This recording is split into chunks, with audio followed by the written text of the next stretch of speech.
Congratulations to the ABC Family History Association members on your latest book. Do you want to take a moment, someone, and just highlight what that is for all of our members who may not know? Yes, thanks, Sue. It's yes, this particular book is immigration stories that have been written by our members about their families, and it's called Seeking New Horizons. And it'll be available from, well, we hope for distribution from the end of October. And it's got about 130 odd pages in it and over 100 illustrations. So hopefully it should be a good read. It'll be a nice coffee book. It's A4, so it's A4 landscape. So it's quite a nice book and available in either softback or hardback format. Oh, nice. Do you have a local publisher that you use, or? No, we actually publish online. We use Lulu, which is very good because although it's an American publisher, they do have a place in England where they actually print. So it's handy enough from the distribution point of view, you know. So yeah. For those of you that don't know, Lulu is spelled Lulu, and it is a great place to publish. Yeah. Very reasonable, but a good quality product in addition. Yes, absolutely. I see a few folks on here who have stories in the book. Hilton has one, Tommy has one, so has Donna. I'm not sure who else is on here. Is there anyone else? Myself. I think that's it from the point of view of our... inspire us with our project list. We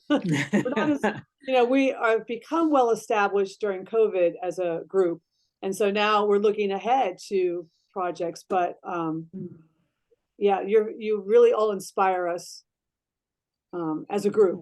I mean, we have some very inspiring individuals, but but wow, congratulations. Thank you. And I'm going to start as people keep coming in and just do a quick screen share of a few announcements for us today and reminders, and introduce our speaker. And then if he'd like to further introduce himself, he may do so. So this is definitely a two-part special interest group program from Cranberry Genealogy. Our second part is not yet definitively scheduled, but we're looking at either Saturday in October or a Wednesday in November to be determined, with a second member. But today, Matt Barry is going to help us begin to learn, or continue to learn, if unlike myself, you've already started to learn about genealogical uses for artificial intelligence. And Matt actually loves projects, as he may tell you. He doesn't usually tell you about himself, so I'm saying a little bit. And he has created some things, and his algorithms often include Irish, Northern Ireland, and American and DNA examples. So it's worth it to be here. We are recording this, and the recording will be available to all for a limited time. And Joy, that would include all of your membership as well as all of ours, whether they're here today or not. But we're excited about this. This is a special interest group, and I just want to say something up front. If you don't know me, I am or was a longtime educator. I feel I'm a lifelong learner. I'm an avid learner for sure. But I have to tell you that I've been simmering on the topic of artificial intelligence for about 7 or 8 years, because the University of Pittsburgh near us has been in the forefront locally of AI. But I do want to say that this may be a daunting topic for some of us to learn about. And I want to encourage you today to stick with it. Sometimes in the middle of a presentation, you're like, I don't get this. We never need to default to our teenage or childish self where we're like, oh, I can't learn this, so I'm going to flunk the test. We need to continue to learn as adults in a fluid manner and see things through from the beginning to the middle to the end, because sometimes each part intersects in order to help us really see the big picture as well as the details. So I just want to be an encouraging educator today before Matt gets started to say, hey, we can do this, and I think it's going to be fantastic. We are proud of our international partnership with the ABC Family History Association in Northern Ireland, and many of you are with us today, and we purposely scheduled this particular presentation so that you could be a part of it if you had the time to do so. So welcome. This informal partnership is really kind of sometimes like, well, let's do this next month, but we are doing our best to create networking and share programs and topics and learning and resources so that we can all help each other. So thank you so much. Few announcements for our Cranberry Genealogy group. This Wednesday, the 27th, we have a hybrid meeting in person at the Cranberry Family Search Center or virtually using Zoom, which you will need to register for the monthly meeting. If you do register, this is not a recorded one. There's a few things that we can't record. This is from the Heinz History Center and a company called Unlock Your History. And Pam Israel and Robert Stakely will talk about Germans to America and the records. It should be a fantastic program, and we're glad to host it. One Wednesday a month at 7 p.m., we have Genia Breaks. And if you have been able to join us in the past this year, we had one DNA segment when I was on holiday, and the rest have been heritage resources from various countries and ethnicities or regions. So we have 3 more left on the dates you can see here, and you're welcome to join us. And we have, I think you have a bun and coffee at ABC. We have brick walls and bagels at a Panera Bread. And the next one is October 7th at 8 a.m. And this, if you haven't gone, if you're a local member in Cranberry Township area and you've never gone, you just show up between 8 and 8:30, get your own beverage or snack or breakfast, and then you sit together and meet each other in person and share brick walls and discuss solutions with other genealogists. Today, we are going to learn about artificial intelligence and how it perhaps can be used, how we can utilize it, how we can create it, how we can learn about it. I admire all avid learners that I've encountered in my life, especially in the realm of genealogy. But I want to say I really appreciate when lifelong learners are also willing to teach us. And that's, in my opinion, is what our member Matt Barry is willing to do. So without further ado, I'd like to turn over the program to Matt. May I recommend to all of you, of course, to please mute yourself at this time, but also it's helpful if you also take yourself off video temporarily. And thank you so much for being here. Matt, thank you for doing this for us, and we're eager to get going. So whenever you're ready, go ahead. All right, good day, one and all. I'm going to provide a bit of history for the large language model technology. This is the main technology we've heard so much about in recent months.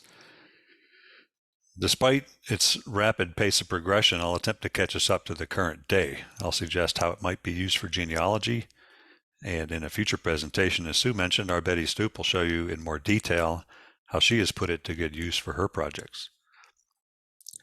And we'll make stops during this journey. I'll add some caveats and I'll make some pointed observations about the technology.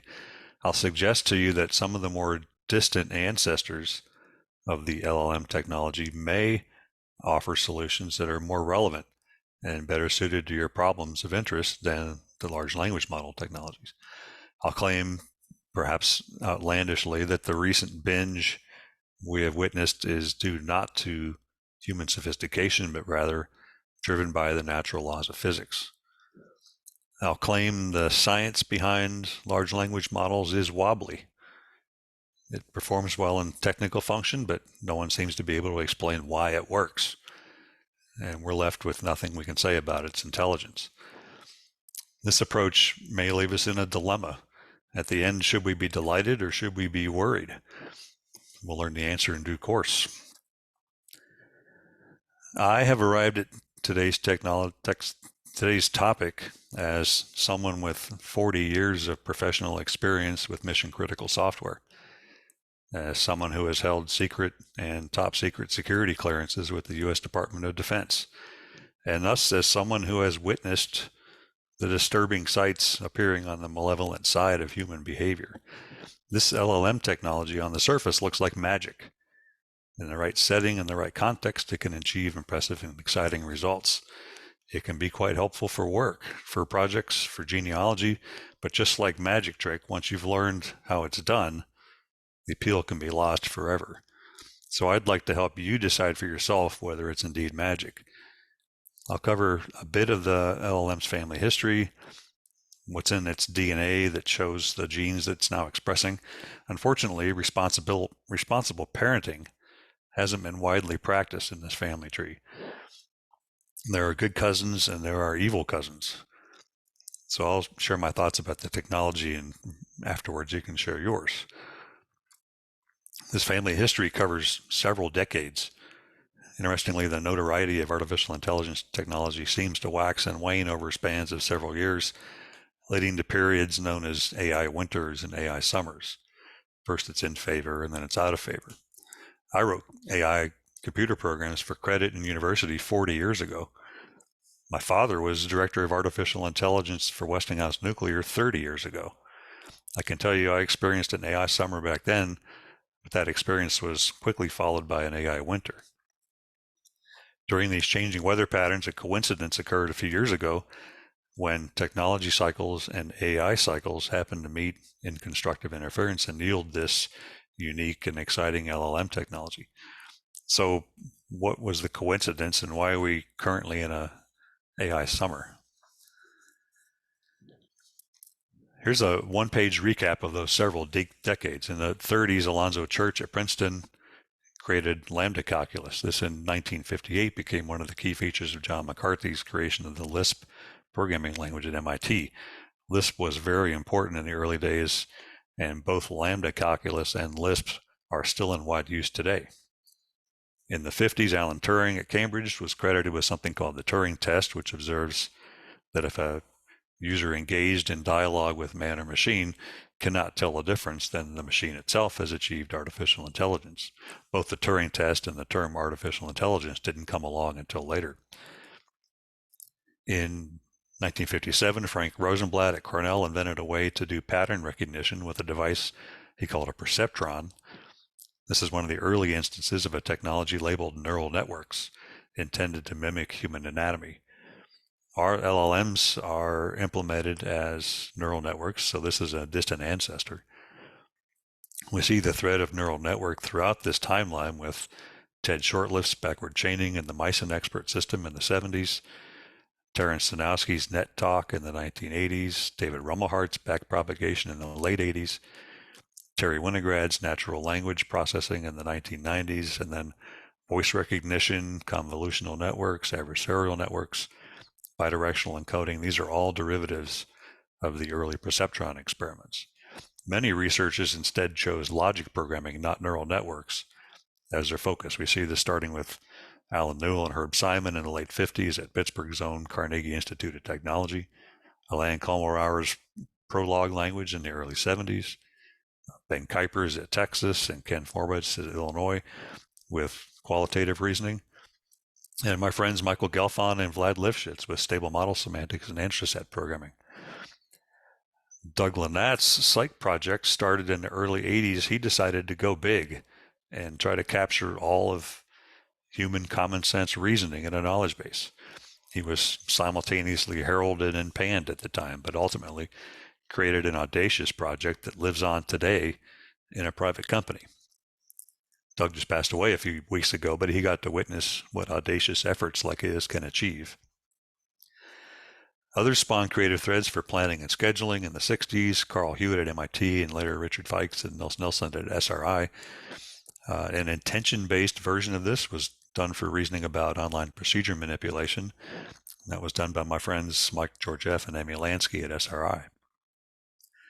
The track record shows certain types of research seem suddenly to have left the toy problem stage behind and achieved dramatic results that some might say passed the Turing test. In the late 90s, these technologies started to outperform human experts. You'll likely recall IBM's Deep Blue defeating chess guru Garry Kasparov, Stanford's Stanley winning the DARPA Grand Challenge for self-driving cars, Google's AlphaGo defeating Go guru Lee Sedol, and just a few weeks ago, the Swift AI team from the University of Zurich defeated human pilots in the drone racing world championship. Is there a possible explanation for these recent year achievements? I think there's a two-part explanation. The first part is akin to Doug Lanatt having the audacity to build something big just to learn what happens. And the second part is finding a practical solution to a physics problem. This is where physics enters the stage. In the semiconductor world, there's a decades-long trend in which the transistor device density, that's transistors per square meter on a chip, doubled every 18 months or so, along with commensurate doubling of computing speed. This was called Moore's law. That's the left-hand side of the chart called the first era. Eventually, the density reached a point where it could not increase because the voltage applied to the transistor was limited by power density and leakage. In other words, there's too many watts on that square meter to be cooled in a computing platform. This was anticipated by something called Denning's law for scaling. The upshot was that increasing transistor density presented an unworkable heat transfer problem. Well, clever computer engineers worked out that certain workloads have much in common with game computing. For many years, special processors called GPUs, graphics processing units, would accompany the conventional CPU, central processing unit, and designated to carry out game 3D scene computations very efficiently. For games, these computations largely involve graphics, polygons, and trigonometry. The AI researchers determined that they could shed CPU workload onto these many GPUs running in parallel, and they could solve both the power density problem and the computational workload problem. So with an audacious attitude, some came enormous arrays of computers with loads of GPUs attached to them. That's the modern era that started around 2012 on the chart. And you can see that there is a discontinuity in performance, which turns sharply steeper for the better for a subset of the AI community.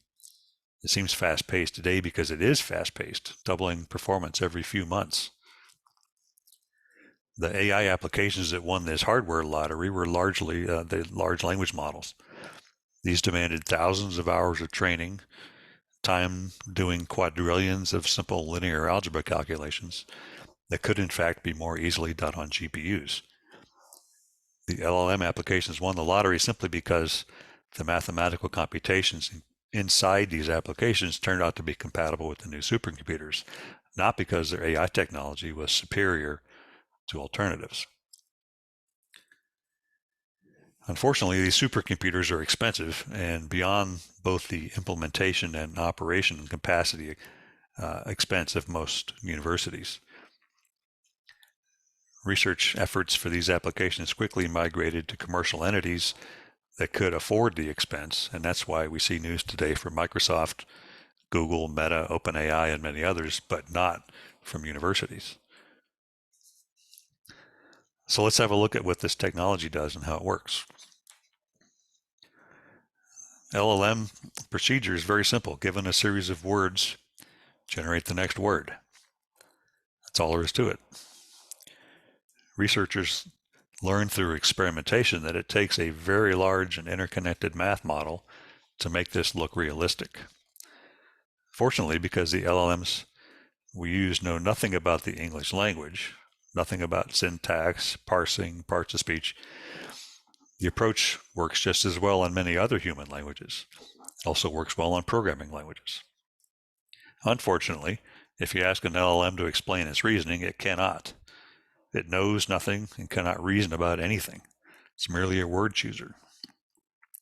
There's really nothing to see inside the black box apart from huge arrays of floating point numbers.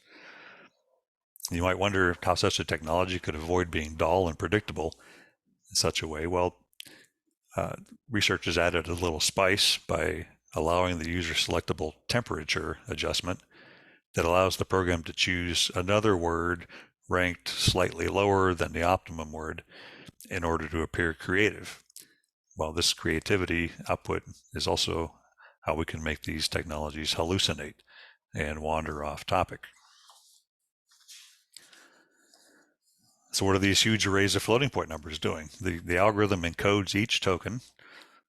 Some tokens are frequently occurring character string into a long array of numbers called an embedding that describes both the token and its relative position in a sentence or a buffer.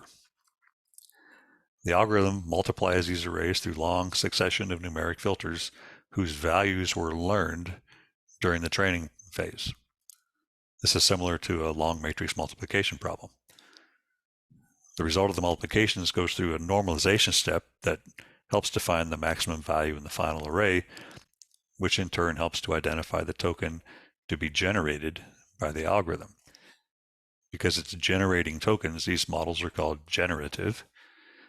The predetermined values in the learned filters make the final model pre-trained, and the procedure that turns a series of tokens into another series of tokens makes it a transformer. Thus we have GPT, the generative pre-trained transformer. In the traditional school of practice, the old school, we would use statistical learning techniques to analyze data sets in order to make a model that can discriminate one outcome from another in order to classify new samples that have not yet been seen. These would learn where to place a boundary, separating different labels or classes, and return a formula to apply as a decision tool. Analysts would apply many types of decision strategies and measure their performance and choose the one that performs the best. In the end, if there are many classes in the data, and the boundaries can be quite complicated, multidimensional, but nevertheless in a computable, what's called hyperspace. In the new school of practice, the learning applies to a narrow collection of decision strategies for generative models that use learned probability densities in order to that are conditioned on prior samples. Typically, these are computed with neural network architectures. Instead of drawing boundaries between classes, they instead compute all possible conditional probabilities and then choose the highest value. The computation algorithms for the new school conveniently reduce to linear algebra forms that GPUs can handle quite nicely. A long series of multiplications and summations, which in algebra is called dot products or inner products, occur to feed the input token embeddings through a succession of weighted steering layers to arrive at the final probability vector. The outcome decision selects the token with the highest probability value, or one close to it according to the temperature, and then repeats the same thing and moves along with the next token.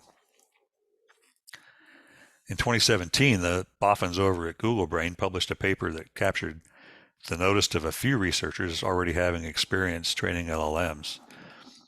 What the paper called attention was a technique that improved training quality remarkably. It's essentially a feedback loop which copies output tokens back into the input stream as a way to maintain context and coherence. Many today point to this paper as the moment GPT was conceived. I think that may have been important, but I think the change had more to do with physics. And I mean physics in two ways here. The first way is the driver of heat transfer for the computer carrying out the training and operations task. The other way is the innate information rate of the human brain. This attention loop trick works for all spoken languages. Languages evolved to be compatible with the brain's information rate capacity, and the brain has to accommodate simultaneous processing of language, vision, speech, and so on. This fixed capacity limits how much the human can process from moment to moment. This is, for example, why distracted driving is a hazard. This attention feedback loop here is a clever way to control the language information rate flowing into the artificial reasoning system. How many numbers are we talking about for these tokens, these vector multiplications and the probability distributions? We're talking about trillions. The English language has about 50,000 tokens in a typical vocabulary.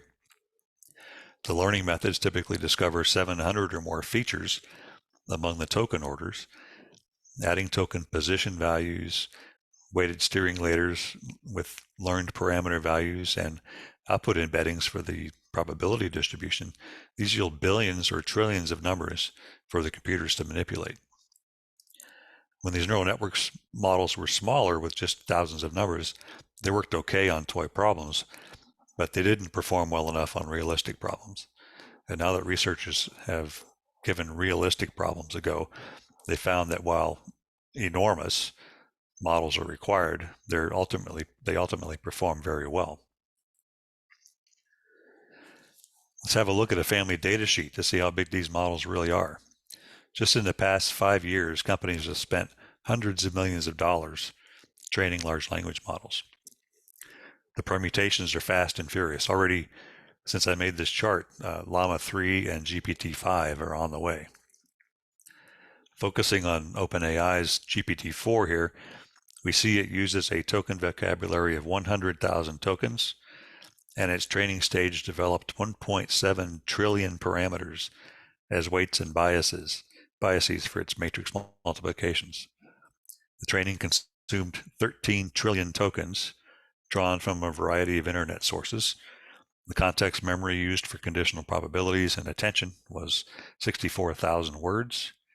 Training was performed on a computer having 16,000 GPUs. This one's in Microsoft's Azure data centers. It took 180 days to complete and is said to have cost over $100 million to train. We've already reached the point where companies have observed that more volume and time is not necessarily better. So in the near future, companies will build products tailored to specific applications rather than products intended for general purpose use. For example, there's a GPT-E just out that addresses cybersecurity topics as its specialty. And there's a Code Llama product that specializes in computer programming languages. What does a typical training corpus consist of? Here's an example of what's been revealed about Meta's Llama 1 training program. Most of the training content, 67%, came from the Common Crawl database. Common Crawl is meant to be representative of the entire worldwide public internet. It's managed by a foundation whose sole purpose is to maintain the dataset.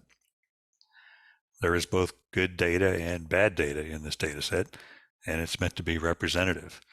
You can see it's by far the largest training set at 878 billion tokens and occupying 3.3 terabytes of secondary storage. C4, the next 15%, attempts to remove all the dirty bits, and it's meant to be a clean subset of Common Crawl. GitHub, owned by Microsoft, is mainly a software revision control site, now used for project management and issue tracking. It's used here as a data set for learning programming languages and program documentation. In this scheme, it seems significantly insignificant at 59 billion tokens and 83 gigabytes. Wikipedia, as you know, is a user-generated online encyclopedia. Books is a collection of 200,000 public books from long-established internet book collections, but still only 26 billion tokens. Archive is a collection of 2.3 million scholarly papers, and we see here that where a time horizon problem might appear. That archive was made 2 or 3 years ago, so if you ask a query of something more current than that, it won't have any information to offer. Stack Exchange is an online question and answer forum with user feedback on useful and not useful answers. Here the questions, and the answers, right or wrong, are all part of the training. Moreover, it's rumored that a different model, GPT-4, may have included content from sites like Reddit, Twitter, X, YouTube, and more book repositories. And these include some of the internet's sewage systems. So you can imagine how this trashy content affects the training. Which raises the point that these are unsupervised learning systems. There's no scoring or labeling whether the predicted token is right or wrong. It's assumed that's because it's written as a sentence, the training content is somehow already correct. But what we're training with here is sometimes polluted content. For example, Wikipedia itself says its accuracy is only 80%, and that it's, quote, not a reliable source, and that any information it contains could be vandalism, a work in progress, or simply incorrect. Another example is both GitHub and Stack Exchange contain all manner of broken software examples. How does the training system separate the wheat from the chaff when none of it is labeled? Well, we don't bother. We just use it for learning and hope it's good enough. Meta is well aware of this potential problem, so a cottage industry of quality assurance AI has surfaced. Meta's Llama tool uses a service called Truthful QA to measure the generation of, quote, reliable outputs that agree with factuality and common sense, unquote. It uses a service called Toxigen to measure generation of, quote, toxic, rude, adversarial, or implicitly hateful content. And it uses a service called Bold to measure generator sentiment in existing stereotypical social bias and demographic issues. However, Bold itself was trained on Wikipedia, page sentiment. So in a way, this QA method is more often a concurring opinion. This is Meta's regimen for Llama that we see here. Most of the other model developers, such as OpenAI and Google, won't tell us what their models were trained on. And I get the sense this is to limit liability exposure. In recent weeks, OpenAI has been sued in both US and EU courts for what jurists claim are copyright violations in the training data. The Game of Thrones authors this week are the latest to pile on into this lawsuit frenzy. Your internet content is probably in there somewhere. Did you give permission to use it for training? For someone else to make money from it? Interestingly, we don't see newspapers here. The New York Times last month declared that its content is off limits for AI training. That could mean they're merely protecting a copyright, or it could mean they're building their own AI product.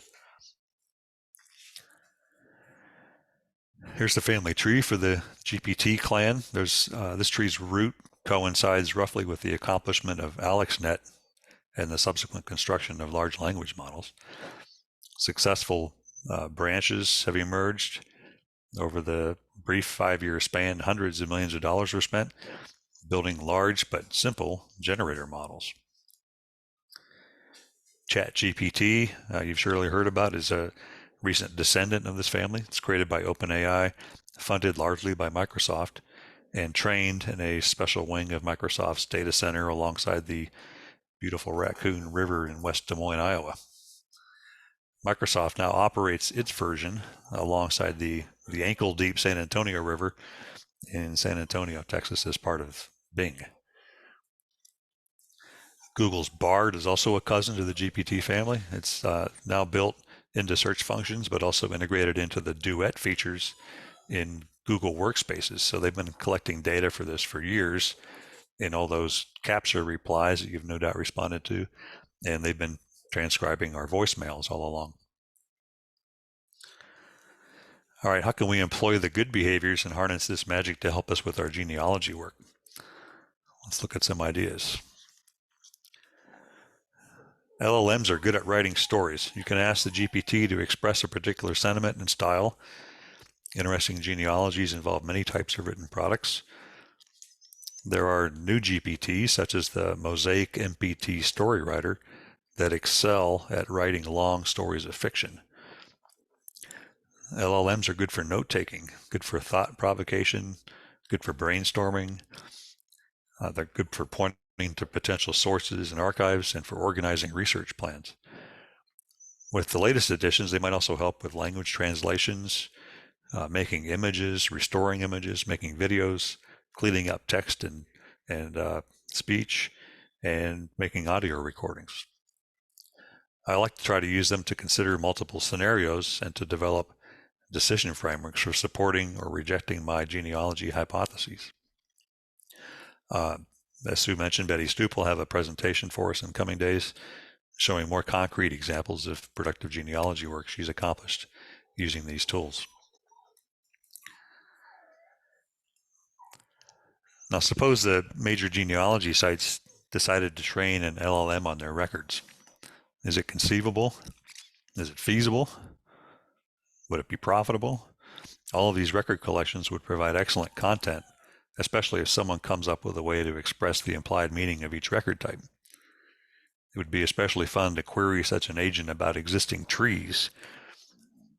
For instance, show me all Orions in Tipperary in the early 19th century. Well, that's a long list, so narrow it down to Bird Hill.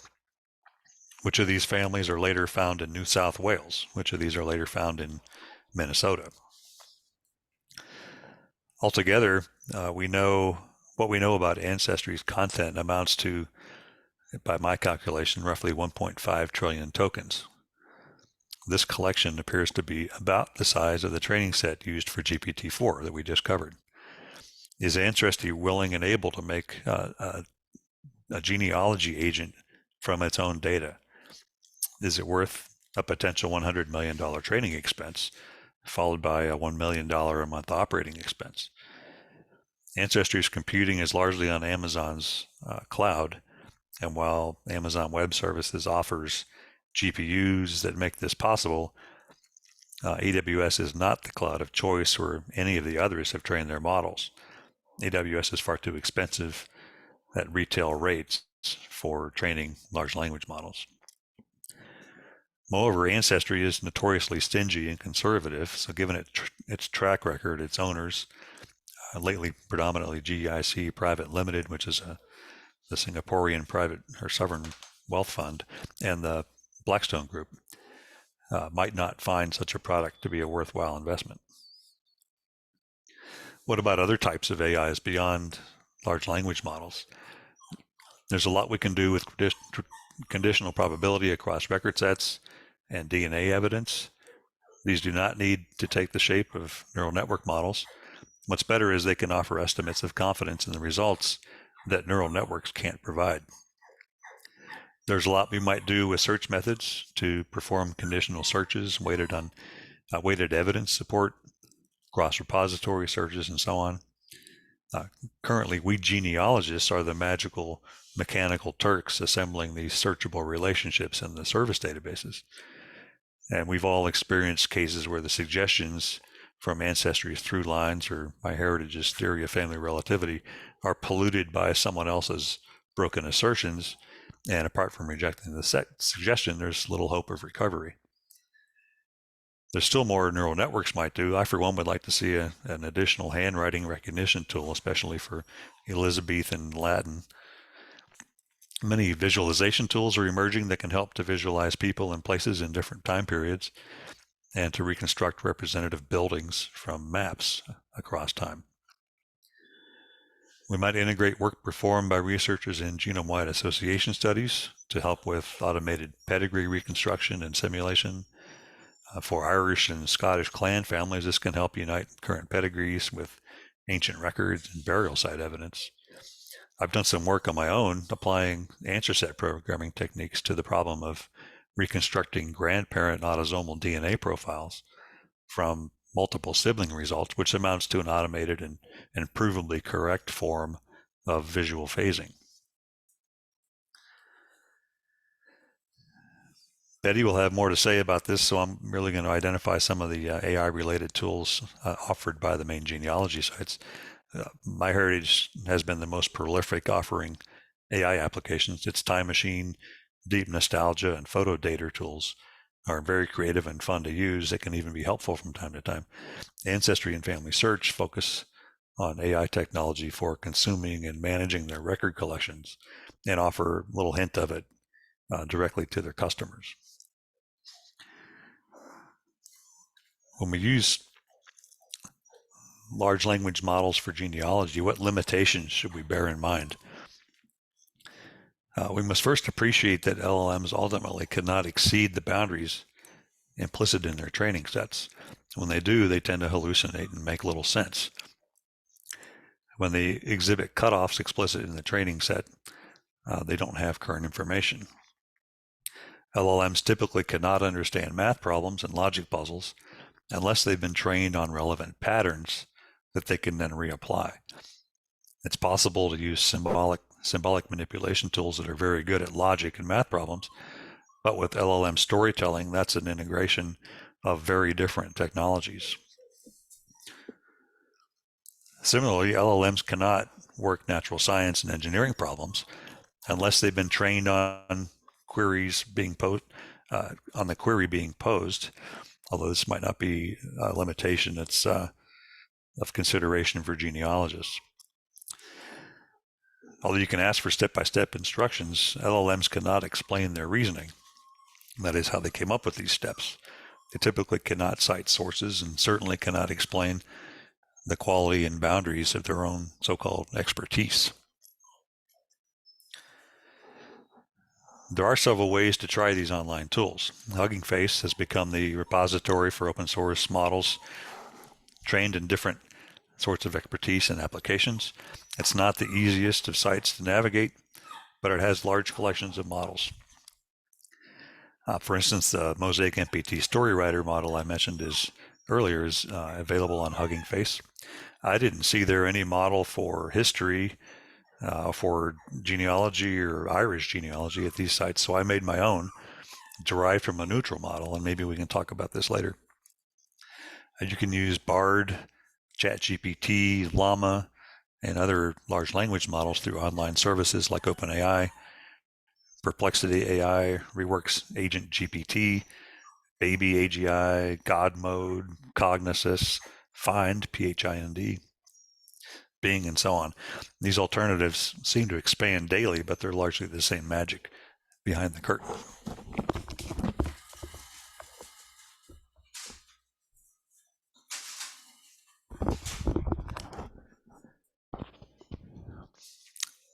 You may have already wondered how this can all go wrong.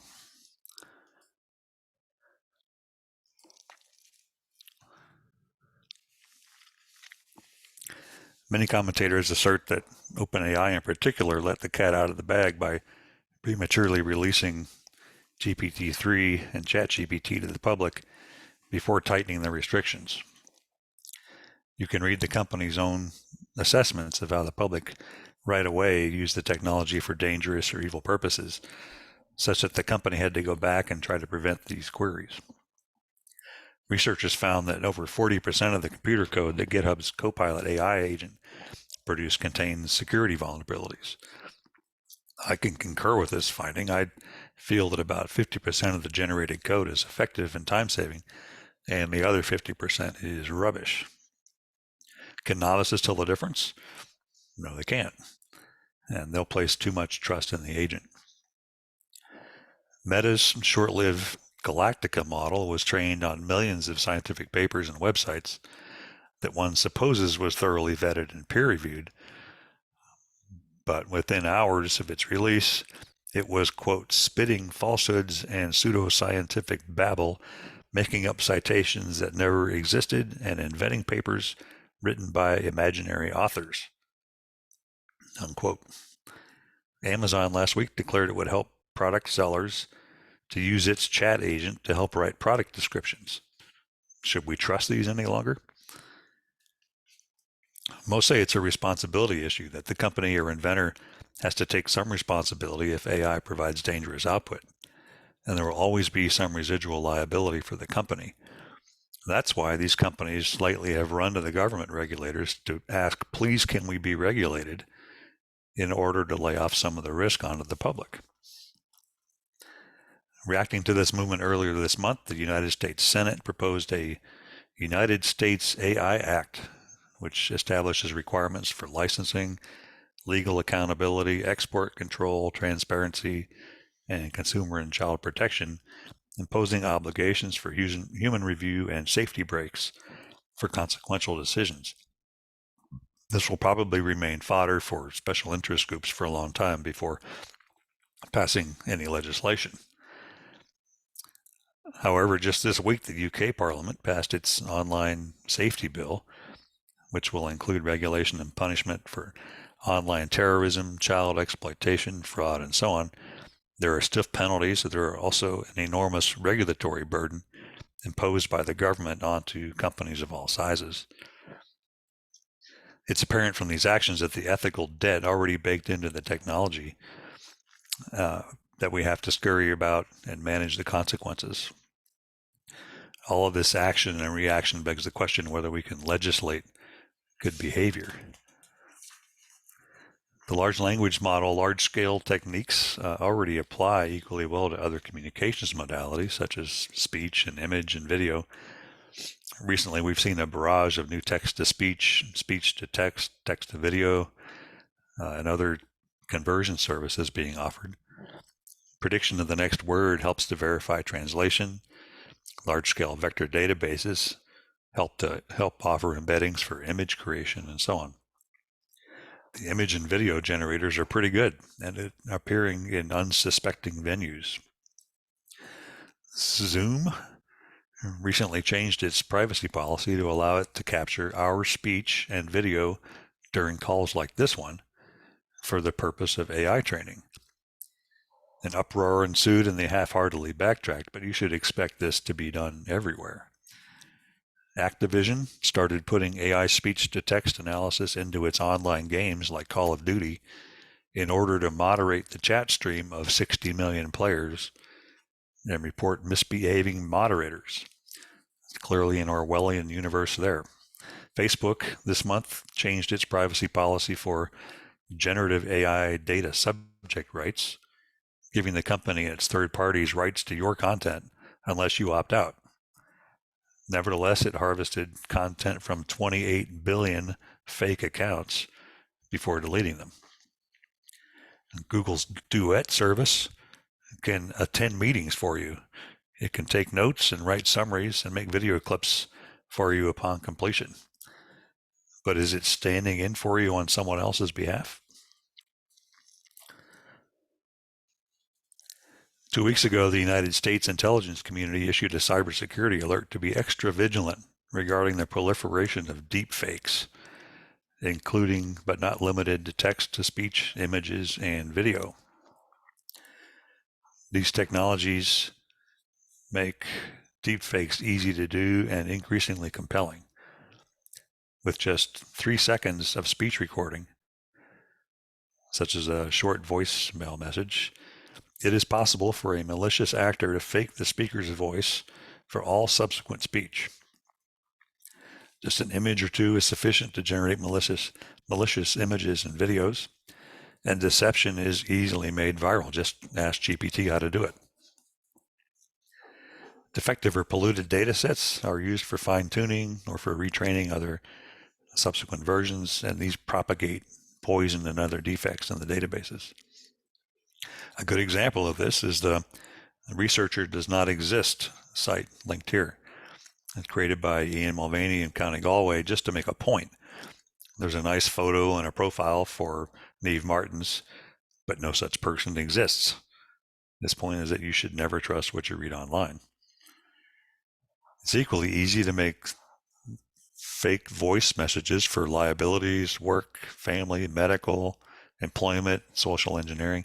Send these to your contacts through social media, texting channels, or even ringing up on the telephone. These are high fidelity phishing attacks. So be vigilant to minimize your exposure, what hackers call your attack surface, and don't post video of your children online. There's a well-intended use that exposes the user to risks that anything a GPT agent produces could be wrong, but there's just as much chance that the reader won't know the difference. He might spot an amusing hallucination, but can he spot propaganda, malware, or recipes that emit chlorine gas? What about environmental and malicious use? Well-intended large language models are easily compromised by methods such as prompt injection, jailbreaks, token smuggling, data poisoning, and so on. And already there are communities that enjoy subverting these models.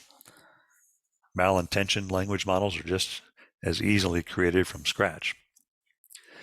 Already there's a fraudbert designed to promote malicious activity, a hatebert agent designed to produce hate speech, darkbert agent that's designed to distribute malware and trained on content from the dark web.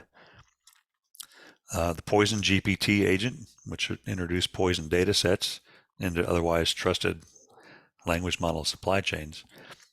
And Worm GPT, which creates spam email campaigns containing malware. And these won't stop when the industry becomes regulated. Which of these two photos is real? Which two of these photos is real? Sorry.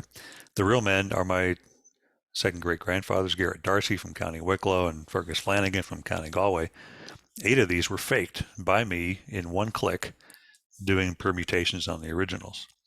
These were made from 150-year-old low-resolution photographs of photographs.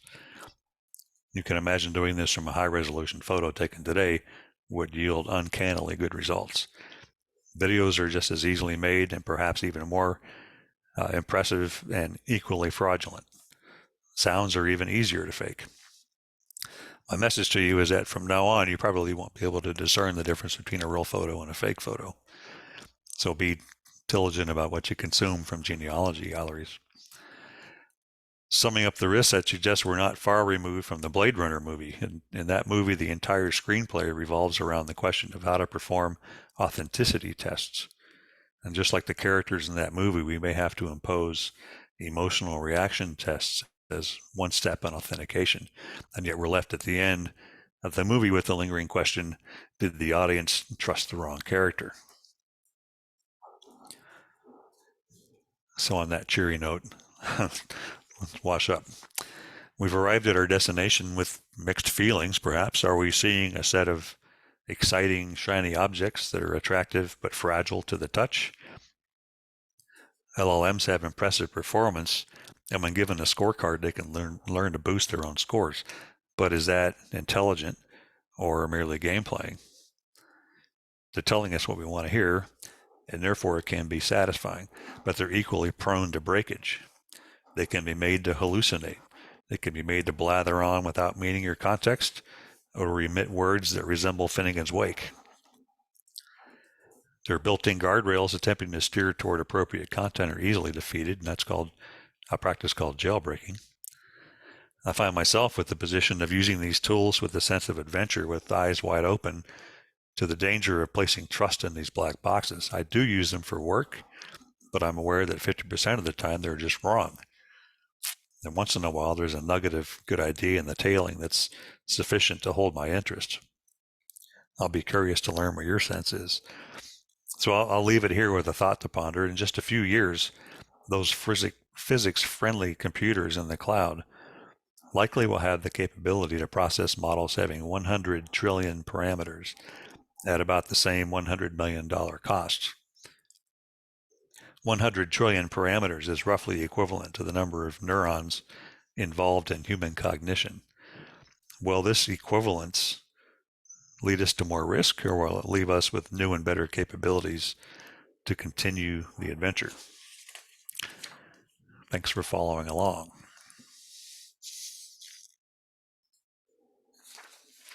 Well, thank you very much. Easy to understand, hard to comprehend, if that makes sense. While we're coming up with some questions, you can put them in the chat or just take a turn, raise your hand and ask them. We'll go ahead and maybe put your video on if you can, so we can see your faces. I had some thoughts at the end. I'll just share what people were processing for a minute. But first, huge thank you to Matt. This is incredible information, and you've presented it in a very balanced way, and also in depth enough for us to be thinking, and the applications are interesting as well.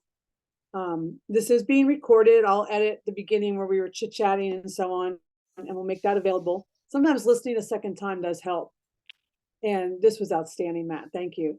My first thought that I had in the last 10, 12 minutes was, we need to up our game with our own research skills. We need to refresh, renew, polish up our own research skills. That's not going to solve all the scenarios that Matt presented to us about challenges, but it certainly will help us to feel more confident in what we are pursuing. So I think with that in mind, I'm probably going to do our Genia breaks for 2024 because I feel very highly competent with this. Each month I'll focus on a research skill and how it can be applied in all types of research. So thank you so much. All right, there were some thumbs up and so on. Who has some questions or comments? And please remember to unmute yourself. And Matt is here to, listen and work with you. And please don't hesitate to ask simple questions. By the way, thank you for the vocabulary, Matt. That's something that I appreciated, the way you presented the vocabulary of AI. Thank you. All right, who's up? Hilton, go right ahead. Basically, that was very interesting altogether. I mean, the terminology and the aspect I've never heard so much, behind the scenes about the development of AI, etc., etc. I mean, you just hear the terminology of AI and voice recognition. I mean, all right, this is that, and that's that. But I mean, how does he see in one aspect, it was with LLM, LLM, training data owners, training the owners on the data aspect. Mhm. How would you see that? Sorry, I misunderstood the question there. So basically, basically in your talk, you mentioned about LLM Yep. training for data and its owners. Yeah. And basically, you basically are implying that basically, when you put a family name up, then basically the like Ancestry or My Heritage will try and, well, I know they're trying to match against already, Yep.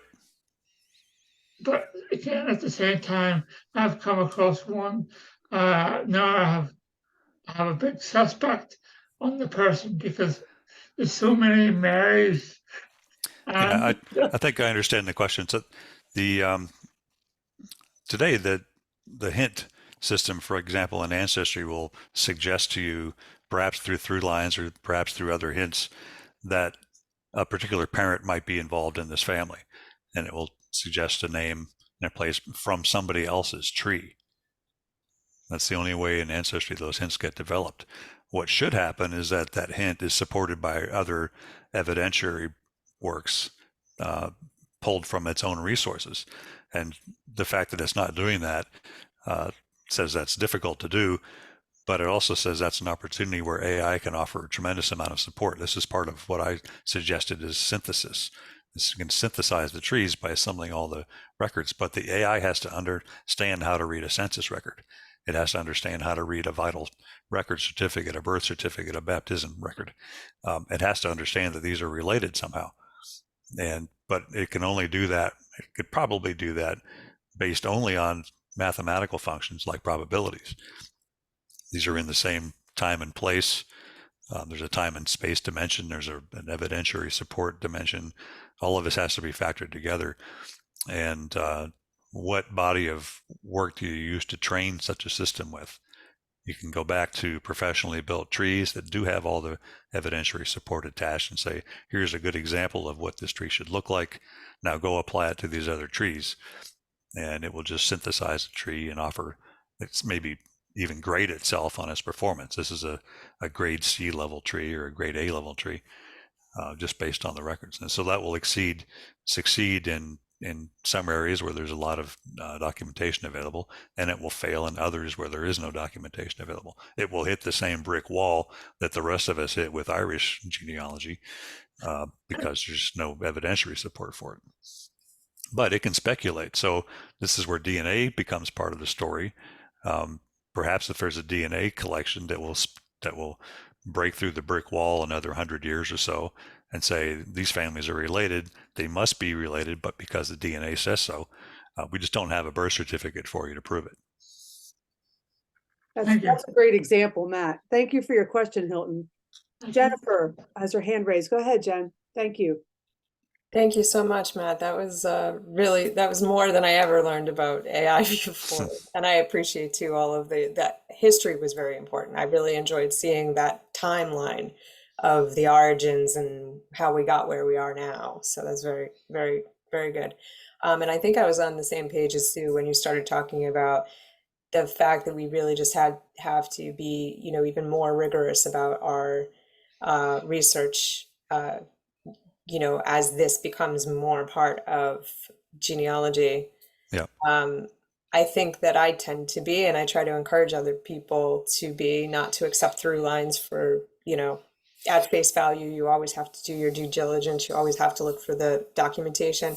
The thing I think that concerns me the most is photographs, because I don't know. I mean, even now, I don't know. Someone will put up a picture and say, this was, our fifth great grandmother. And I'm like, wow, I've never seen a picture of our fifth great grandmother. And I kind of have to take their word for it, that they know the history of the family and they've had that picture that whole time. And that's who it is. And they may in good faith believe that that's true.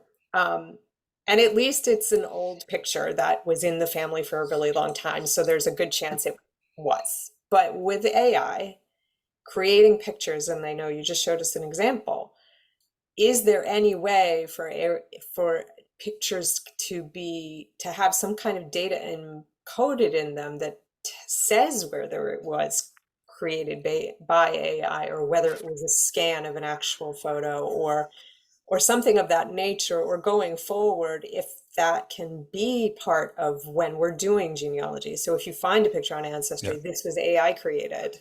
Yeah. We can identify it as that. Yeah. The industry has come up with some proposals for watermarking photos that were synthesized from AI. So it's sort of a self-admission that this is a fake photograph. And these look at the white noises in the picture and use Fourier transforms to put a little ripple where there should just be noise. So you put a little signal in there, but it's something you can't see when you look at the photograph. You could find it with a computer, which just unwinds it. But that's easily defeated. And so you can just change the color of the noise, and there goes the watermark. Yeah, so the authenticity tests are going to be very difficult, because even if you attached timestamps and location stamps and other sorts of metadata to a photograph, as cameras do nowadays, that stuff's easily faked as well. So along comes the sidecar part of the NextF image, and it all looks like a very fantastic photograph. But yeah, so and I'm sure others will start to synthesize photographs for their family going back to 1500 and say, these are pictures of all my ancestors back several hundred years, just for fun. Because you can do that with family resemblances and say these two people are related. What's the shared resemblance? How can I create a synthetic person from these photographs? I'm sure people will do that for fun. But you're right, it's going to be a challenge, and our way to authenticate the pictures is going to require a very rigorous standard. Probably the multiplicity of pictures, pictures of the person appearing with family members who also have a track record of that can be supported for photographs. And maybe if you take the photographs yourself, that's the only way you're going to know. Mm-hmm. Yeah, that's a good point. I mean, just a quick example along that line. One of my devices I took photos on in my UK trip, I realized after the fact that I had not updated the time to daylight savings time. And so in my catalog of images, they were off. And I actually went in, because of a project that I'm going to do with those, I actually went in and, changed the times. It only took me, I don't know how many, there were several, 700 photos or so, maybe 1,000 at the most. It only took me about 20 minutes. I knew which photos had been taken on which device, and I knew my 35mm camera, digital camera, was the one that had the wrong information on, not my phone camera. So I went into the ones that were on the digital camera, and I just changed the times for my purposes. That's a very basic example, but right, it wasn't done for any malice. It was done, it's a great question. And I too have been thinking about photos a lot.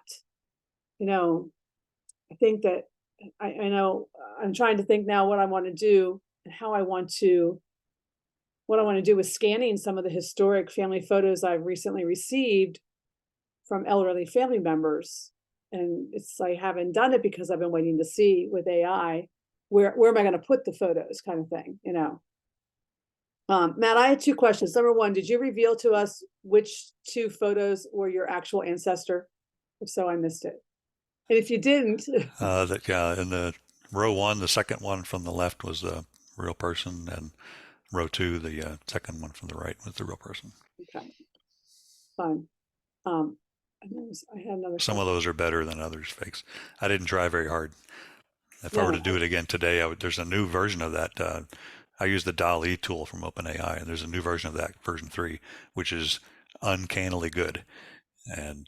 But I don't have access to it yet. But I would have done that gallery with even more impressive photographs in another week or two. Okay, fine, good. I guessed the first row right. There was something in it. I thought, oh, that's a real photo. The other one, I didn't have a clue. Second row. All right, other questions, comments, scenarios, what ifs, if-thans? Don't hesitate. Matt's willing to stay on for a while here and answer questions or discuss more. As you can see, he doesn't give a 2-word answer. And so we're learning more as we go. I appreciate that. Other thoughts?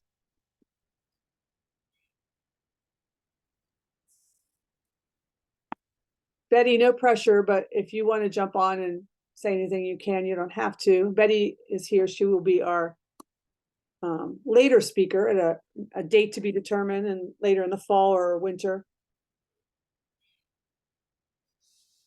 So I think that, yeah, we're getting comments in chat. Time to process. I woke up early so that I'd be really alert because I wanted to be able to process as much as I could quickly. And I should have mentioned that. Thank you, Jennifer, for mentioning about the historic aspects. I think that's always important. And we as genealogists always appreciate the historic background and context. And that was fascinating, but things are jumping quickly. Things are jumping quickly. Any thoughts, Matt, or anyone else on MyHeritage and why or how they are at the forefront of genealogical databases with introducing things? How does he see the future of AI and its development? How do you see the future of AI development? I'm actually looking forward to Roots Tech. I'll talk about Roots Tech in a minute. We may all want to register. Matt, how do you see the future Are you of referring AI to development? specifically to genealogy or for Well, any other well, kind let's of say AI? within genealogy, and I mean, especially with genealogy, and then for self-drive cars, maybe. Genealogy and self-driving cars. There you go. Yeah. There's a match. Actually, closely related. I'll take the self-driving cars thing first. The leader in that area, Tesla. If you have a Tesla, they've been stashing all your video, all of your driving for the last several years into their giant database, whether you like it or not, and they use it to score their own performance on their steering algorithms, and they use it to find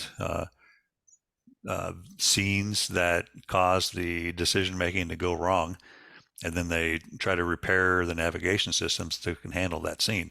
Some good examples they've shown in the past are cars driving with a bicycle rack with a bicycle attached. So what the camera sees is a bicycle. Was that a bicycle or a car? How many objects is that I have to steer away from? That's just one example. There's many like that. People walking with bicycles. All those fire hydrants you've had to use on the CAPTCHAs.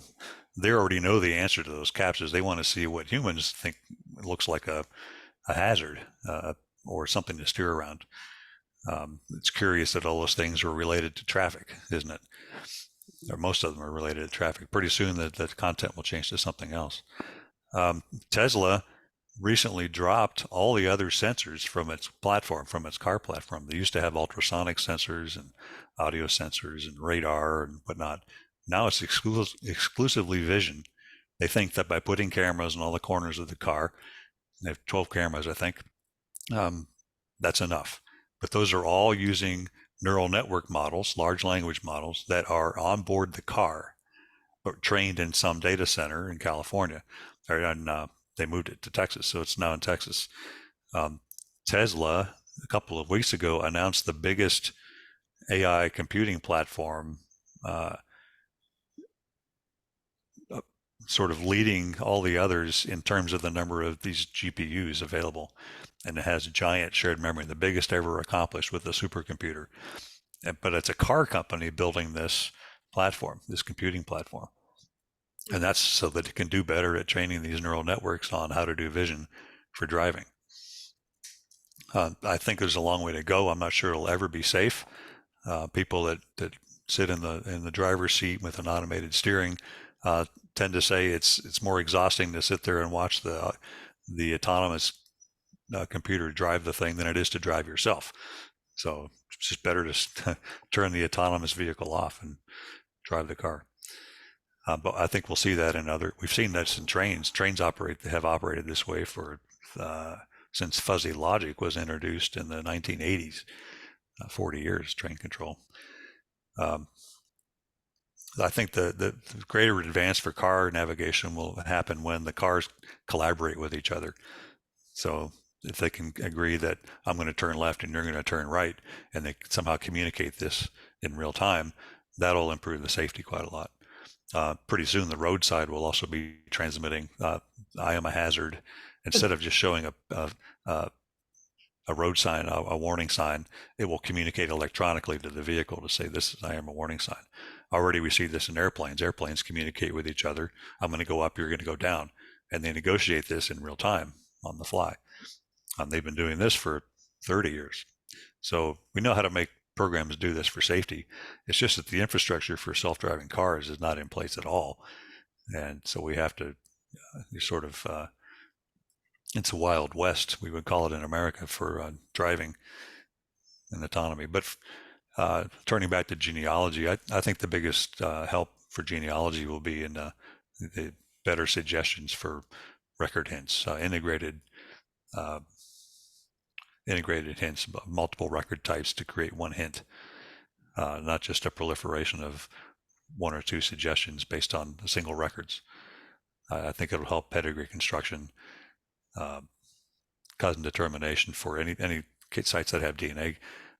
You can do sort of clustering with DNA segments, but there's a lot more you can do than that if you have multiple DNA records available and can show the pedigree simply by DNA reconstruction. I think there's a lot we can do with that. Thank you. I know that Blaine Bettinger of upstate New York, who is one of the top 3, in my opinion, my informed opinion, he's one of the top 3 DNA experts, and it was certainly a DNA genealogical or genetic genealogist pioneer. And he was a geneticist, so that helps. But Blaine has been diving into AI related to DNA. And I had someone comment to me recently, well, it takes Blaine like 3 or 4 weeks to get out a new update. Yes, because Blaine is a scholarly researcher, and that's why you have to be patient on some of these things. You know, Matt really talked a lot today about the rapid pace of development changes and so on.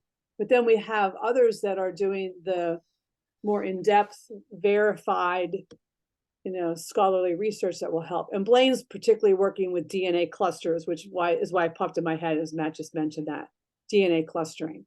So Blaine Bettinger, I would, after hearing the presentation today, I would not recommend you follow Blaine on social media because probably he's going to be cloned.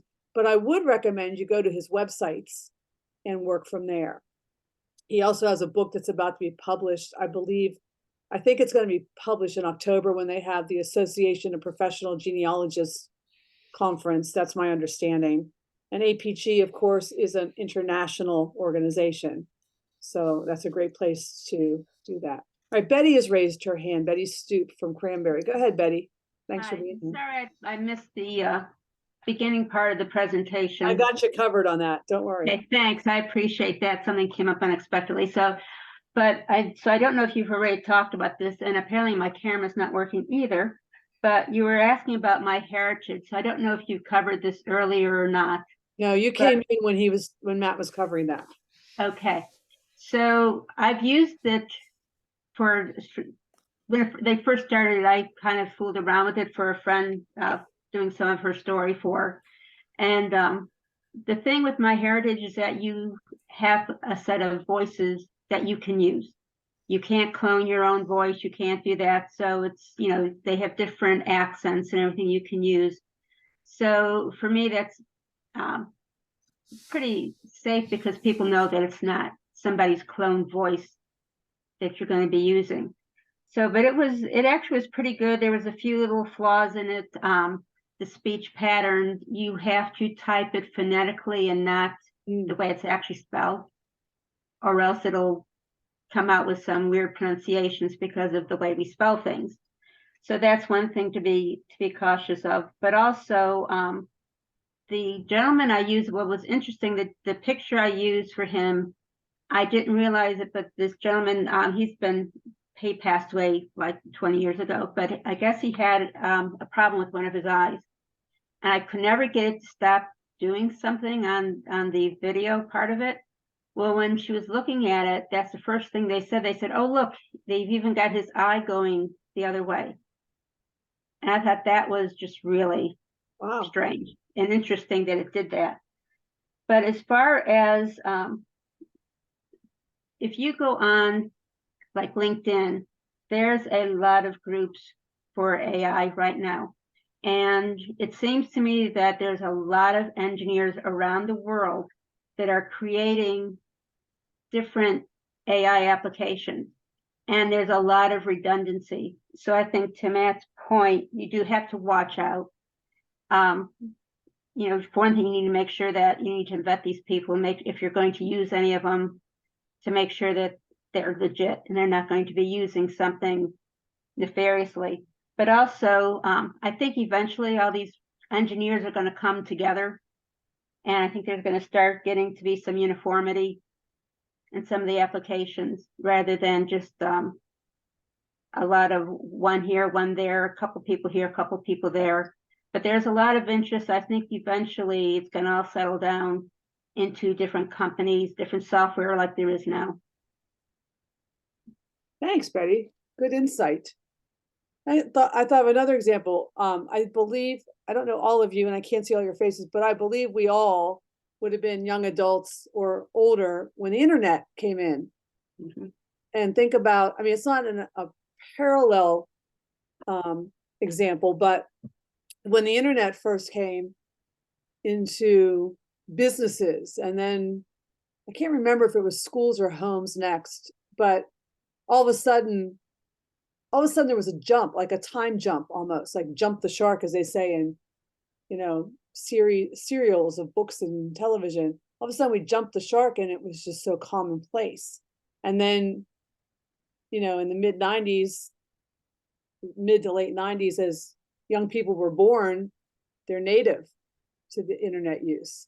So I'm assuming there's some aspects of development of AI that is accessible that will be similar, you know, and that's to your point about how the engineers will probably come together and so on. And Matt talked about, I don't know if you heard this part, but he talked about the potential of regulation and if it's even possible to regulate. You know, he just presented that query.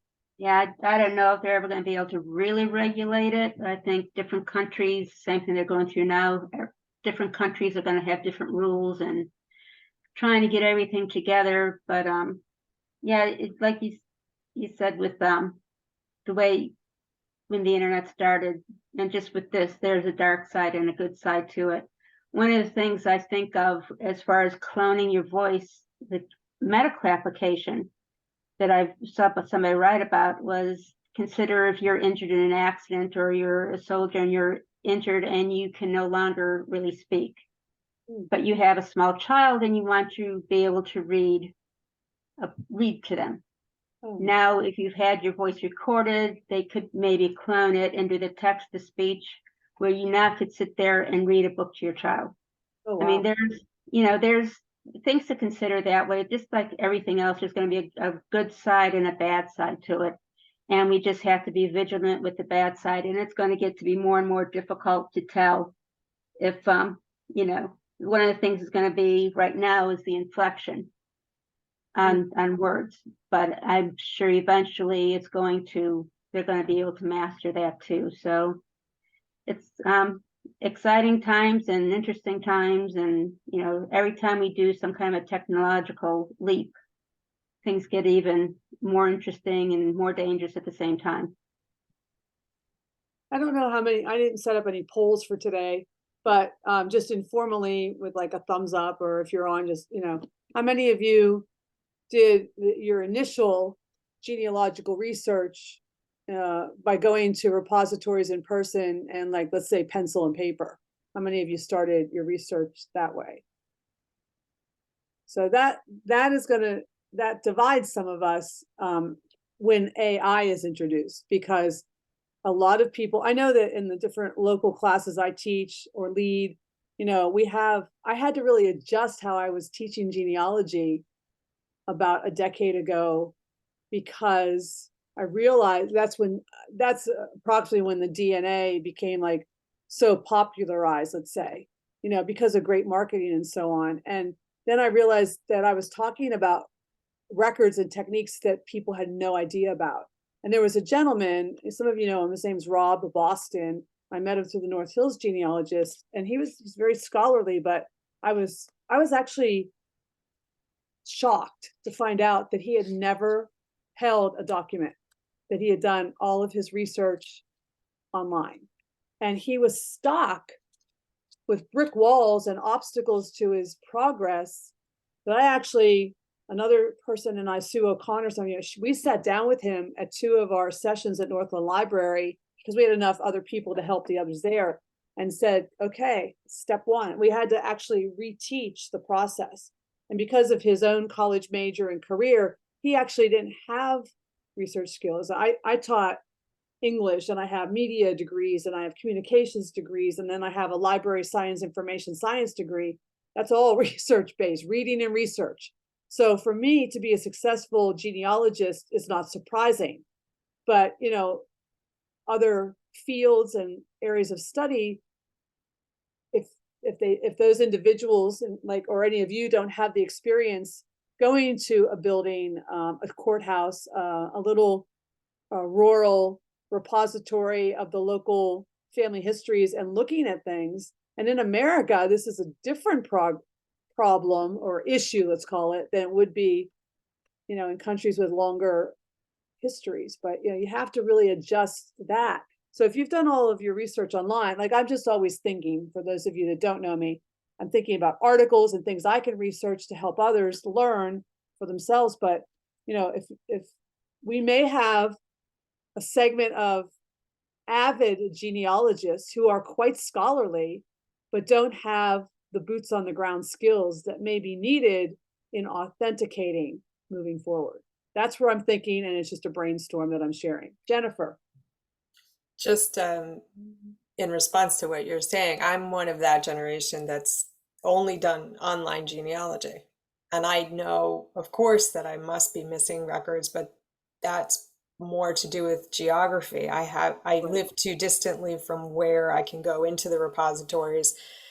And in some cases, I have spoken with people who can go into the repositories and hired them, and there's still nothing to be found. So my brick walls stand for that reason. But it brings up another issue, which applies now just doing online genealogy, and will still apply when AI becomes involved, which is AI can't look at documents that haven't been digitized. So ultimately, there is always going to be something that's going to only be in a repository. I can't see the day when every single piece of paper across the world is going to be digitized. Maybe I'm wrong, but it's hard to imagine that. So there will always be that limitation, I think. Mm-hmm. Just saying. Great points. Yeah.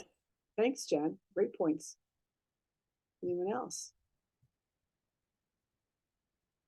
Matt? Oh, we're not hearing you for some reason. There you go. I muted myself. I wanted to return to one of the questions I think I didn't answer before, which was why MyHeritage and not Ancestry? Why are we seeing AI technologies as products from MyHeritage? And I think it's really an added difference in attitude in risk. MyHeritage, as the as a follower, not a leader in the Ancestry community or in the genealogy community, wants to distinguish itself by offering some products that are discriminators for what they can do versus what the competitors can do. They didn't develop those technologies in-house. They licensed them from some other companies. That's an Israeli company. Israelis are very good at computer science. And so they can offer any number of computer science algorithms that are very high quality to their companies as an advantage. And they turn out to be nice products. They're mostly fun to do. I wouldn't, you can attach them to your family trees, of course, because it's fun. But as far as those helping you do research, that's not really something that's meant to help you do research. It's meant to add some life and some vivaciousness to your tree. Ancestry's attitude to risk is a little more conservative. They're very they say they're very concerned about privacy. That's one reason they don't offer a chromosome browser, for instance.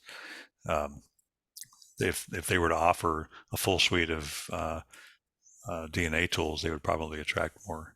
I don't know if that'll attract more customers or not, but there's customers that do have DNA kits posted there might be a little happier. That may be because of the ownership of the company, different attitude toward privacy in Asia than there is in U.S. or in Europe. So we'll see how that shakes out. I think that as these ancestry changes hands every several years, and so when whatever its new owners, if their new owners have a different attitude about risk, you may see a different set of tools emerge at the site. They certainly have the capacity. I think they're penny pinchers, in my humble opinion, when they knocked out everybody's 6 and smaller centimorgan matches. That was purely a financial consideration on their part to reduce the amount of disk space their knowledge base requires. It wasn't because the matches were wrong. It was merely because they were expensive. Mhm. Yeah, good points.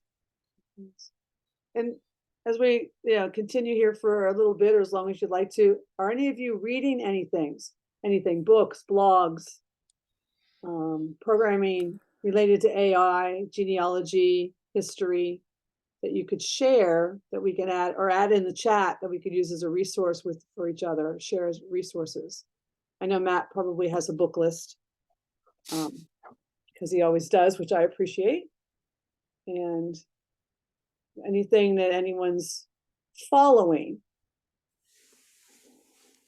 I know for myself, the reason I'm asking all of you is if anyone other than our speakers, Betty and Matt, may have something that may be appealing to others, because I've been just scattershotting what I read about AI for both personal and professional reasons, because of some personal things I've been going through with family members, but professionally I want to be knowledgeable, because if I'm out teaching in a library or a repository, I'm going to get the questions. It's sort of like why I did DNA. I did a DNA test and started to learn about that 5 years ago. So anything you're reading or hearing about, I mean, any other questions or scenarios? I knew today we would not get a lot of questions, because we all default to like, oh, I don't know enough to ask a question, but that's actually not true. Anything you've heard or no, we have a couple of people here with expertise to help you refute it or verify it. So we'll give a last chance out for asking questions or explaining scenarios that you might have been considering, or the what ifs. That's what I like. I like the what ifs. Hi, Sue. One of the things that I wondered about was in Ancestry, when you do your own family tree, and then when you see it coming up in suggestions, for other family trees, sometimes the addresses are completely wonky. And is that all to do with AI? Or is there some other reason for that? For example, we'll have addresses up here which turn out to be in County Cork, when that comes up, it's completely wrong. Yeah. Ancestry's hints are just based on probability of match, based on how many records are attached to a particular person, and they find a similarity in their database and say this must be equivalent. Let's show it to the user as a hint, and then they leave it to you to decide its credibility. That works okay, but you are the one that's contributing to those family trees by leaving behind your trail. And as long as it's a public tree and it's usable, you allow it to be used by searches, then it will turn up in other people's hints. I've got a few accounts on Ancestry, and I see the trees that I populate are hinted by my own work, turns up as hints to my other work. So that's not very helpful. Yeah, it's not helpful, but of course it's evidence of your quality. I've had that happen too. It's just, I kind of laugh. Oh, that's my hint.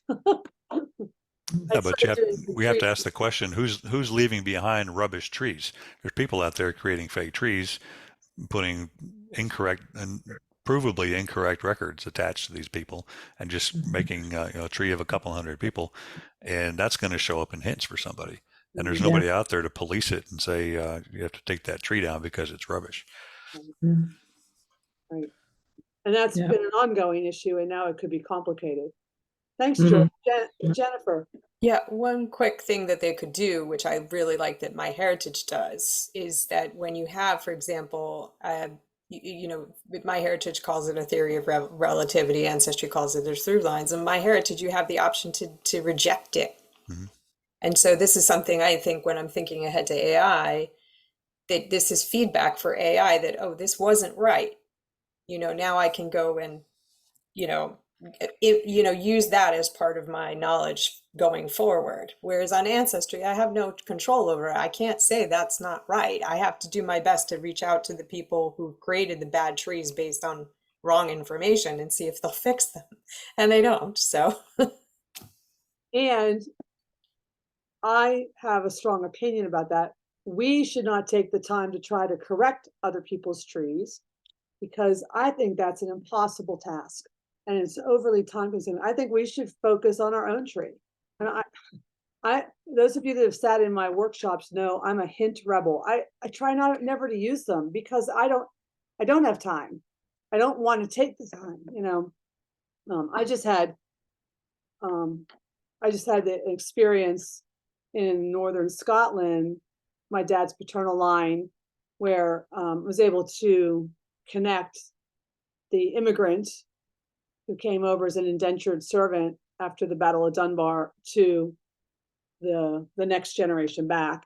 But then the generation above that, there's 4 people named John that I need to go through. And I ran into a fantastic historian at Elgin Cathedral ruins who said, can you step aside here? I can help you. And we sat down for 45 minutes and then another 45 minutes the next day. And she, you know, we really, what I had and what she had, were able to really narrow down. But once again, we were looking at original records. I had original records. I had photos of the original records. And she didn't ask me if they were, you know, created photos or actual photos. We're not at that point yet that we distrust. But, you know, when you have another person with the other pieces of information and you can verify and eliminate, you know, you do that. And that's, and I humbly suggest that eliminating options is a valid research technique. I think sometimes in my own family, which is all, it's Ireland and UK, you know, I've been able to break down brick walls through process of elimination sometimes when there hasn't been proof. And then my other thing, my hopeful comment to all of you is, if you think about the pandemic years that we're, I think, passed through, I'm amazed looking back. I was filtering through some articles that I collected that were sitting, and some read and some had been read. I've had occasion to be sitting, waiting, so I've been reading them, catching up on my reading. I would love to see a statistic as to the number of records that emerged from wherever and were digitized during the pandemic. I cannot believe the number of additional records that have been revealed in the past 5 years. And what a wonderful thing for us genealogists. And but of course, you know, that's worldwide. Pittsburgh area has many Eastern European and German folks with strong heritage. In fact, some of the people, they're first generation Americans in our generation in the Pittsburgh area. Most are second generation Americans. I'm not a native of the Pittsburgh area, so when I did move here, that actually is what sparked, as a teenager, what sparked my genealogy, because I didn't really know what our last name was, what heritage. My paternal grandfather didn't remember his father. He was the father of the family from age 8 on, and they didn't know. But it turned out to be quite a storied, historic, pre-colonial American type of history, and that I've been working on for 45 years. But in the Pittsburgh area, people knew their ancestors and their have strong cultural heritage traditions that they continue. But I've also been surprised at how many did not know their grandparents. That's a surprising thing that I find out. I'll say, if it's a beginner's kind of a class, I'll say, write down all the people you know, yourself, your parents, your siblings, aunts, uncles, grandparents, great grandparents. And there'll be people who say, I only know one of my grandparents. Not that they met them, that's the only name they know. So that might be surprising to a lot of you. It was shocking to me, So we continue, right? Continue onward, and we have to use our brains and our knowledge and learn so that we can make great decisions, or the best decision that we have the knowledge to make. So any last closing thoughts from any of you? Yes, Tommy. A couple of points. Firstly, Matt, I learned quite a bit. One thing you touched on, I had some previous experience around facial recognition in my former life, which was useful for a couple of things you told me there. But one of the things that's been interesting me of recent times is the growth in forensic genealogy. And I would be interested to hear Matt's opinion on what role he thinks AI would have in enhancing forensic genealogy. Do you mean specifically with written records, or do you include DNA in that Probably forensic science? The recent experiences that I've had, there's been a couple of cases locally here that were solved as a result of DNA genealogy and forensic genealogy. I think Jennifer made a very good point that with documents, I don't think there will be a time when all relevant documents we will have will ever be scanned. My sort of interest is military history. So I know that there is thousands of documents out there that will never, ever be scanned because of the cost, et cetera, et cetera, et cetera. So interesting. The genealogy question is more around DNA, probably. Yeah,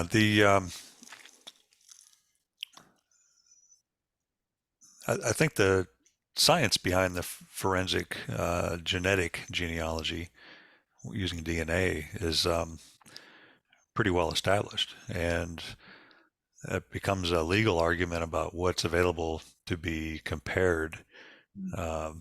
Who's given the right, the privilege to use somebody else's DNA for comparison in order to determine which branches of a tree we should look at.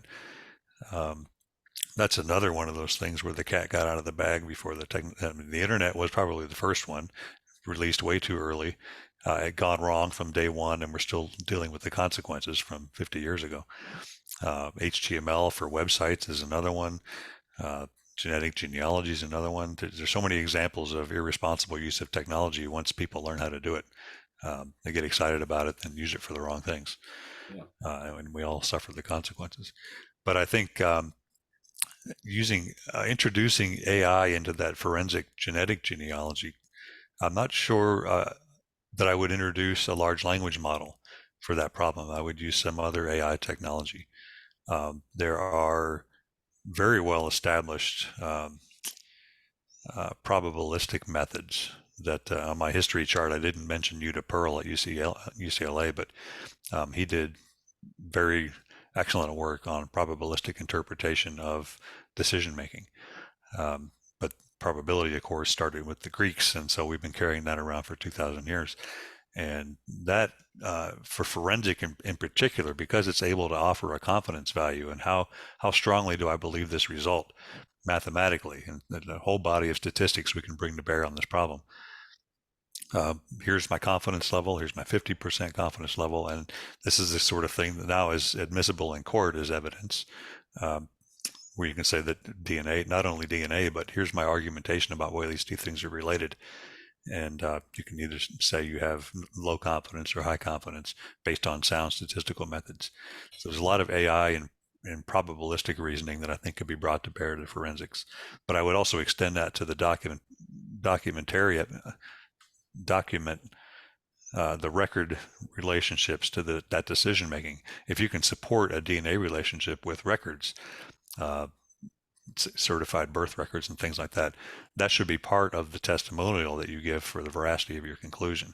And to the extent that those records are available electronically, or even that you know that if you just had a probability of existence that equals 1, but you don't have it scanned, you can still introduce that relationship into the decision making and say, we have a birth certificate, it's on file, but we don't have it scanned. That's good enough for the court. Yeah. Thank you. Great questions, Tommy, and great thinking. Thanks, Matt. Anything else? I keep asking anything else because I'm sure we're all simmering on a lot of this, and all of a sudden something occurs to you.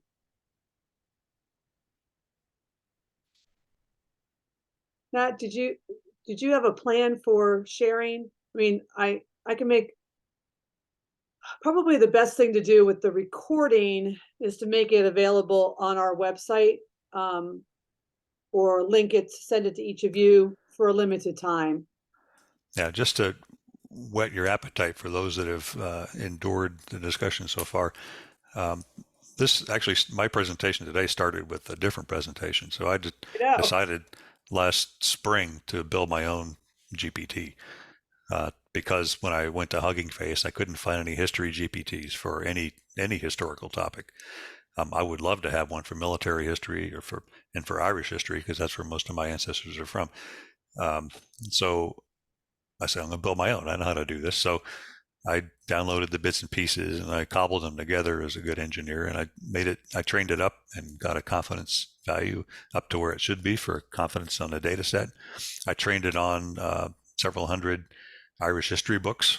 I said, I want, when you answer questions from now on, I want you to answer questions from this body of knowledge. And I showed that can be done. I didn't spend a lot of time on it, but I did a comparison between what can be bought online and how much you have to pay for it versus what you have to do yourself if you can do it on your own computers, and which becomes free, but maybe less capable than the online versions. And so I had a little presentation for you on that. And then I said, well, why can't this be an Alexa type thing where you talk to it and ask it questions? And so I added voice, text to speech, speech to text, and so I could have a dialogue. I called it Quiva because that's not a word that's likely to be spoken around my house, but I can wake it up just by issuing that word in my office, and then I pose questions to it, and it gives me it goes through the GPT interaction for the dialogue, but I never see the text. All I hear is the words that come back, and I made it talk to me in an Irish accent so I could know I'm talking to my Irish data set. All that stuff's available online, and the speech to text and text to speech is incredibly good nowadays. That all started with IBM's, I forget what the product was called, Via Voice or something like that. 30 or 40 years ago, you could talk to your computer and have it take notes for you. It wasn't very good, but nowadays it's excellent. So I have a presentation. We won't do it today. I'll just post it. Sue can decide where to put it. And there are some snippets of audio files of these transactions, so you can play those for your amusement. They're good. I listened to them because we didn't know if we were going to play them or not. And Matt had asked me that since I'm hosting the Zoom for my desktop to have a backup. So yeah, awesome. Awesome. Well, we'll create a separate section, a link that'll take you to a section of our website, sort of behind a wall, and that'll be available to all of you and to our members and to the ABC members if there's others that may be interested. We have so this is a small group today. This is and Jennifer, I see your hand, just a second. This was a small group. So we had 24 on, including Matt, our speaker, and there were 31 registered. So, but when we were talking to Matt and Betty about doing this, when they actually approached me first within a few days of each other, and and then the three of us started collaborating. I basically just facilitated their conversation. So we do have a follow-up with Betty in the future. We'll give you plenty of time to have that announced. But one thing that, we thought was important was, even if it's a small group of people interested, we're providing you information that you're interested in. So thanks for sticking with us. And most everybody stayed on for the discussion. Jennifer, sorry, I hope you still have your thought. I'm sure you do. It's over there. Yeah, it came to me while Matt was speaking. And I think you'll like it, Sue, because it's a what if question. It just occurred to me, going back to the idea of the fact that a lot of documents are going to stay in their repositories and not get scanned digitally. When you were talking about the GPT that you created, it occurred to me, well, could you see a GPT, an AI that could help guide you in your research, where you give it all of the information, everything you've already done?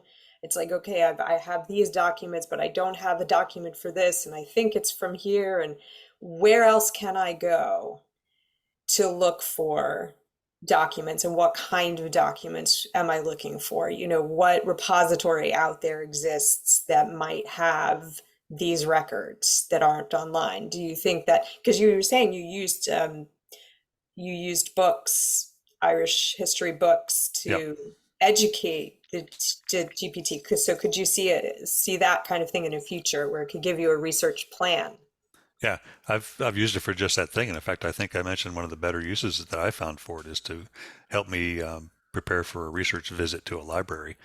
What does this archive have that I can't get anywhere else? That's always a question I ask the archive owner. They're usually pretty dodgy about whether they reply to that question or not, but you can see online what they post in their archives. And if I'm not familiar with the fact that they have certain material that I would be interested in, AI, even these chat GPT type programs that are publicly available and free today, will give you a pretty good plan about, if you go visit the National Library of Ireland, what do they have that the National Archive doesn't have, vice versa, and how can I make best use of my time? And it'll say, well, you probably be based on what you've shown me about your tree, your family history, you might be interested in these 10 documents. And so write me a reader's visit ticket for that particular building, and these are the items I want to see. And then it will tell you if they're online or not. So if it can find a link and save you the trouble of visiting, you just go download it. So I think if libraries can make that sort of thing available to us as training content, that would be extremely helpful. That's exactly what I was just thinking as my librarian brain kicked in. And I don't know what day or time we're going to schedule Betty's talk, but if it ends up being an evening, I keep in mind, all of our ABC friends here, that you can register for that Zoom meeting and then you'll receive the recording if it's too late in the evening for you to participate. We usually start at 6:30 p.m., which would be 11:30 p.m. your time. And it depends on what your real life is like, whether that's an appropriate time or not, So Betty has some great information. No, I shouldn't say information. She has great examples that she used along that line, Jen. So I've had some preview look at them, but like Matt's presentation, so this must have been version 15 today of this presentation, Matt. I thought we were on 14. 20. Okay, and thank you. I mean, we in our If you gave me another hour, I could have done 21 or 22. I know, and I get that. I was on 5 minutes before, like at 9:30, fixing a couple little things for something. But I do think that this is another aspect of our genealogical learning moving forward. We're back to situations where there's rapid additional information being added. And I have to chuckle. I don't want to offend any of you, but you'd be the people that would get this. So, there's some great national and international genealogists that are lecturers, and they are very well touted and so on. But I'm chuckling to myself because I know for a fact that some of them have been doing the exact same presentation with very little improvement for over a decade. So they're going to need to up their game. But in my mind, I'm thinking, oh, good, maybe finally the next generation of genealogists get a chance, to present our information. I mean, it's really in the United States, there's a real hierarchy of professional genealogists that's hard to get to crack. I found one crack when the pandemic hit. It took me 7 years to find a crack, and it's the most frustrating experience of my life. I knew I had original information, and I had to find a crack to get in. But today, there's a lot of cracks because there's so many opportunities for learning right now and for new information, AI and beyond. All right, Matt and Betty both put their hands up. I'm going to start with Betty. Go ahead. So just, I wanted to say I saw some of Matt's other presentations, and each one was better than the last. So I think we got a really good one today. But also, to your point that you just said, right now, what we're doing today in a couple of days could be not obsolete, but there could be something else better out there. So it's just changing so rapidly right now. There can be some of the groups I'm on LinkedIn. Every week they might put out a newsletter and they list like maybe 100 new people who've come out with applications. So that's why I said eventually it's going to settle down, and some of them are starting to figure out how to monetize it. So I think that's when things will start leveling out as people get together and form companies and start monetizing it. And I think that's when things will get maybe not as wonky as they are now, but maybe a little bit better. But I wanted to thank Matt because it really was I can't wait to go back and watch the part that I missed before I got home. So thanks, Matt. Outstanding. All right, Matt. I want to suggest that one of the ways I found any AI technology helpful was to be an assistant rather than an instructor or a dictator of some kind telling me what to do. I like it to grade my work. I've written I've used AI to score a musical exercise, finger exercises on the piano. Back in the day when you could do MIDI, get a wire traffic from all the keys you pressed and how fast you press them. I used to grade myself on how well I played exercises. That today could be applied to your tree. Give yourself a grade on how well supported your tree is. I think people will be astonished about how poorly supported their trees are and may have to rethink some of those hints that they get. And it can tell you where to find the records. It knows where which databases are available on Ancestry to say, go look in the 1930 census in Minnesota or whatever, and here's where to do it. Also, to amplify your own skills in things like spatial reasoning. So one of the things I trained my GPT on was the townlands.ie geographical database for all of Ireland.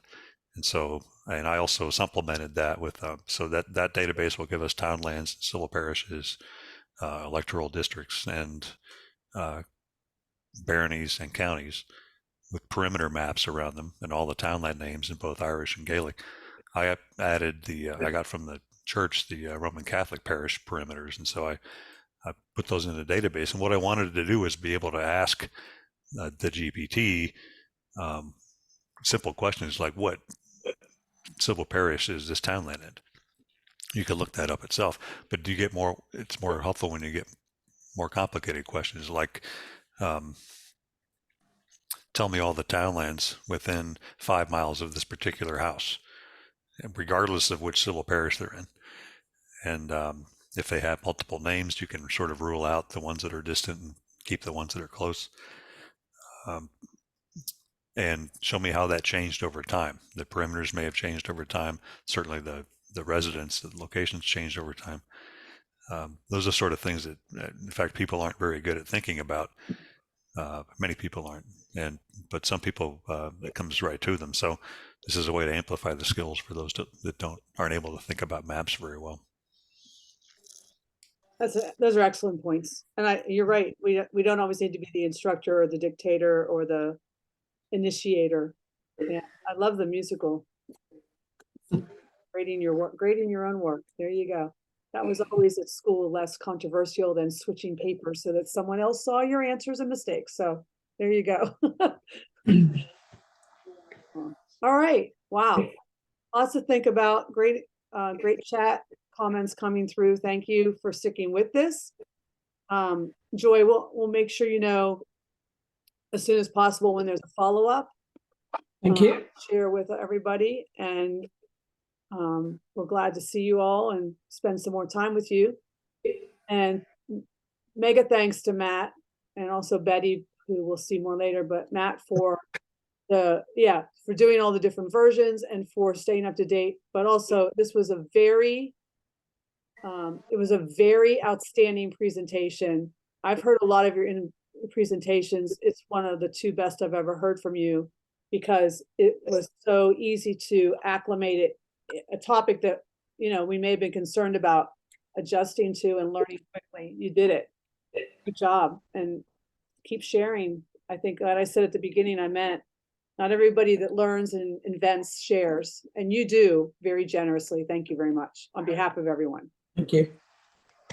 All right, we will see you all again soon. If you are in the Western Pennsylvania today, there's a few more hours of great weather before we're going to get some rain from, I think it's Ophelia coming our way, but get outside, and it's either lunchtime or dinner time. So enjoy that.